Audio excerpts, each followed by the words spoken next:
Toastmasters, members, and gifts. Assuming yourself is sometimes really, really hard as a communication skill. I've had problems with that myself. Now, there's certain things to keep in mind. And one is that if you don't have the right attitude or the language skills, you may be doing yourself a grave disservice. Remember, the problem that you're trying to solve is your problem, not the other person's problem. Let's say I'm giving a presentation and someone's chewing gum, making lots of noise. That person's not worried about that, but I might be. There you go. Now, there are different things one can do. Sometimes people pick the wrong thing. Like for instance, they might get irritated and be judgmental and attack the other person, and the other person's going to become defensive and not receptive to what you have to say. Why not try a different approach?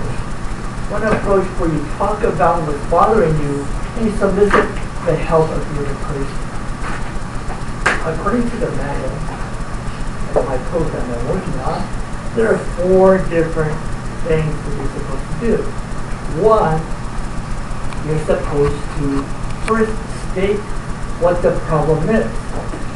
In case of someone chewing gum being loud, the problem would be that you're being distracted. So you just say, you're distracting me with all that noise. The second step, would be to talk about your feelings. You could say, I feel like I might miss an important part of my presentation because I might forget thinking about all the gum you're chewing. And the third thing is specify a solution, such as, couldn't you chew later on, or it'd be nice if you could chew later on after I finish the presentation. And the last thing is a conclusion or a positive thing that can happen if you were to follow these suggestions. You could say, for instance, now if you were to stop chewing gum or distracting me, whatever you're doing, I would be able to do a wonderful presentation and we'll learn so much more. And we might even get out early. So those are some of the positive things that you need to do. And there are also some tips. The first tip I find difficult for myself actually. You should speak up immediately. If someone's distracting you, doing something that's irritating you, speak up immediately. I have that problem. And some of you have met my wife. She does not have that problem. If I do something, I'll find out right away.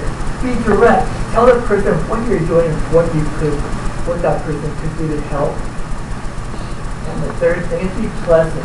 Don't yell. Have a smile. Even though you might not want to smile.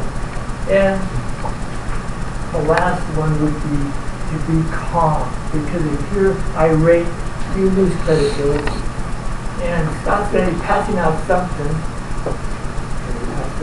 Yeah. Okay. He passed it out. So you have that. Now, the next step, we're going to help play. A role play. And I'm going to be operating, and I'm going to have a nurse. And she's going to be assisting me. Her name is Vicky. So Nurse Vicky, over the table. This is going to be the operation table. And I'm going to be operating on this unit. There was a drive-by. And you've heard about the Godfather, right? Well, she's a godmother. And so someone wanted to do him the competition. And so we're going to be operating on this program. You better fasten your gloves there. Yeah, okay. Yeah, right. Okay. Okay, so taking out books here.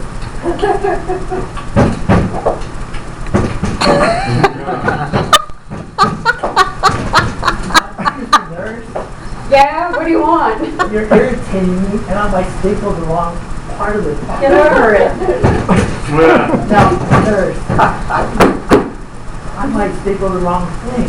You might? I might do that. And you know what? That would be terrible.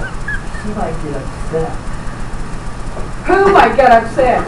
She's not awake. What does she care? Well, that's true. In fact, we could say all kinds of bad things about it. But if you were to stop making noises and distracting you from sitting, we can maybe be successful. Maybe she will live. And if she lives, now she's a godmother, right? She has lots of money. And we can celebrate. And you should do bonuses.